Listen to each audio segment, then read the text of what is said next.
Good evening বন্ধুরা। তো শুভ নীলষষ্ঠীতে সবাইকে শুভেচ্ছা জানাই।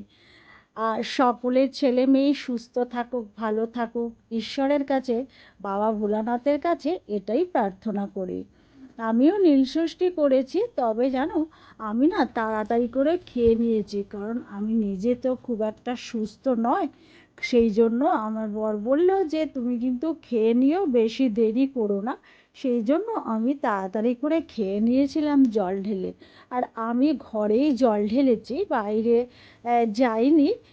আমাদের পাশেই যদিও মন্দির আছে, কিন্তু সেই মন্দিরে যাইনি, ঘরে তো কেউ ছিল না, আমি একা একা ছিলাম, আর একা একা কোথাও যেতে ঠিক ভরসা পাই না।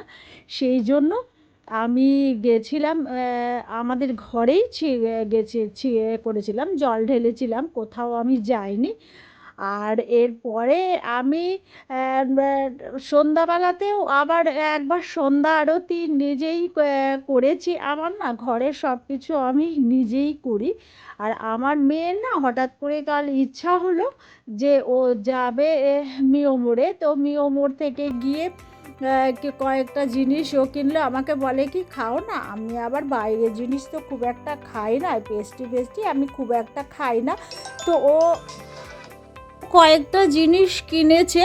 আমি আবার আমাকে বলেছিল যে তুমি খাও, আমি আবার খাই না বলে আমি আসার সময় না দই কিনে নিয়ে এসেছিলাম। আমি আবার একটু মিষ্টি দইটা ভালোবাসি, টক দইটা আবার আমার খুব একটা ভালো লাগে না। আর টক দই আনলেও আমি না চিনি দিয়ে খাই, সুতরাং আমার সেই যদি চিনিই খাচ্ছি তাহলে কেন মিষ্টি দই খাবো না। সেই জন্য আমি খাই না, মানে টক দইটা খাই না। ও পেস্ট্রি কিনেছে ছেলের জন্য, আর ছেলে আনার সাথে সাথে বলছে আমি এখন খাবো না, আমি পরে খাবো। মেয়ে আবার এইসব জিনিস খুব ভালোবাসে, কিন্তু আমার ছেলে আবার খুব একটা ভালোবাসে না।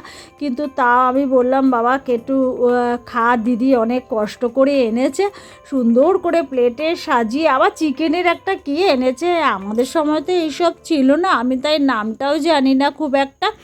ও আমাকে বলেছিল নামটা, তবে আমি খাই না বলে না আমার খুব একটা জানার প্রয়োজন মনে হয় না। আমার এমনিতেও বাইরের চিকেনের কোনো জিনিসই খুব একটা পছন্দ হয় না। আমার বর এবার এসব খুব পছন্দ করে, ও বাইরের এইসব খাবার ও খেতে খুব অভ্যস্ত এবং খেতে ভালোবাসে।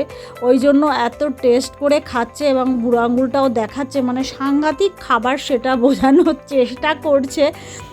আর তারপরে আবার মেয়ে ও বেশি খায়নি, একটু খেয়েছে। তারপরে আবার ওরা দুজন খেলো, আমাকে অনেক বলেছিল যে একটু টেস্ট করে দেখো না। আমি বললাম না আমার ভালো লাগে না, আমি দইটা খাবো, আমার জন্য দই এনেছিস, আমি যেটা এনেছি সেটা আমাকে শান্তিমতো খেতে দে। সেই জন্য সামান্য একটু হাতে ওর বলেছিল বলে সামান্য একটু তুলে নিয়েছিলাম, নিয়ে তারপরে একটুখানি খেয়েছিলাম, খুব একটা নিইনি, খুব সামান্য একটুখানি নিয়েছি। আর এটা যেটা দেখছো না, এটা হচ্ছে আমি যে ফ্ল্যাটটা কিনেছি সেই ফ্ল্যাটটার একদম সামনের দিকটা। আর তো এখনও পুরোপুরি কমপ্লিট হয়নি, তবু আমি দেখানোর চেষ্টা করেছি।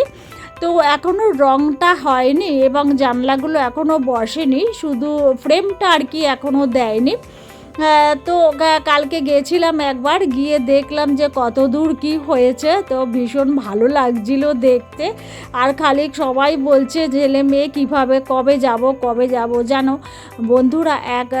এক দাদা ভাই আর দিদি ভাই আমাদের বাড়িতে বেশ কিছু দিন আগে এসেছিল। এসে তো আমি যে বাড়িতে এখন থাকি সে বাড়িটা অনেকটাই পুরনো, প্রায় 60 বছরের বেশি হয়ে গেছে। তো সেই দাদা ভাই আর দিদি ভাই দেখে গল্প করে আমাদের বাড়ি থেকে গেছে, এবং গিয়ে সে তার বাড়ি থেকে দুদিন পরে ফোন করেছে যে আমার পুরনো বাড়ি, আমার নোংরা বাড়ি দেখো। দিন তো সকলের সমান যায় না, আর গত বছরে যেই সময় বলেছে না সেই সময় আমার অপারেশনটা হয়েছিল। তো তখন আমি মৃত্যুর মুখে দাঁড়িয়েছিলাম, তো সুতোর মধ্যে প্রায় ঝুলছিলাম, যখন তখন মরে যেতেই পারতাম। কিন্তু যাই হোক, বড়দের আশীর্বাদ এবং ঈশ্বরের আশীর্বাদে আমি হয়তো আবার ফিরে এসেছি। তো এই ধরনের কথা বলা না সত্যি ভীষণ খারাপ লাগছিল যখন এটা বলছিল। তো আজ আমি বাড়ি করেছি, আজকে আমি দেখিয়ে দিয়েছি যে না আমি কিছু একটা করেছি। তবে আমার পুরনো বাড়িটাও কিন্তু রয়েছে, সেটাও ফ্ল্যাট হওয়ার কথা। তো কবে হবে, এখনও কাগজপত্র তৈরি হতে দিয়েছে, কবে হবে এটা আমি জানি না, তবে একটা তো হয়ে গেছে, এটাই আমার কাছে অনেক। তো আমি এখানে রান্না করেছিলাম, দেখো কুমড়ো পেঁয়াজ দিয়ে ভেজেছিলাম আর টক ডাল করেছিলাম, মুসুরির ডাল, ভাত আর চিংড়ি মাছের মালাইকারি। আমার ছেলে বলল এত বড় বড় চিংড়ি মাছ এনেছো, মালাইকারি খাবো। আর এনেছিলাম মিষ্টি দই, তো মিষ্টি দইটা আমি খুব ভালোবাসি। আর দেখো না যে শিবরাত্রি, আর যে শিবরাত্রি বলছি নীল ষষ্ঠী, তো নীল ষষ্ঠীতে আমি এখানে আবার সুন্দর ধূপ দ্বীপ জ্বালিয়ে সন্ধ্যাবেলা পুজো করেছি। আমি তো বাইরে যাইনি এই বছরে, কারণ হচ্ছে ওরা দুজনেই অফিসে গেছে, আমার বর আর মেয়ে দুজনেই অফিসে গেছে, আমি তো ঘরে একা রয়েছে, সেই জন্য আমি যাওয়ার খুব একটা রিস্ক পাই না বলে আমি যাইনি। আর আমি ঘরেই জল ঢেলেছি, আমার ঘরেই শিব ঠাকুরকে প্রতিষ্ঠা করা আছে, তো সেই জন্য আমি ঘরেই, আর ঠাকুর সব জায়গাতেই আছে, আমি মনে করি আমার ঘরেও ঠাকুর আছে। যাকে আর বেশি কথা বলছি না, তাহলে আজকের জন্য টাটা।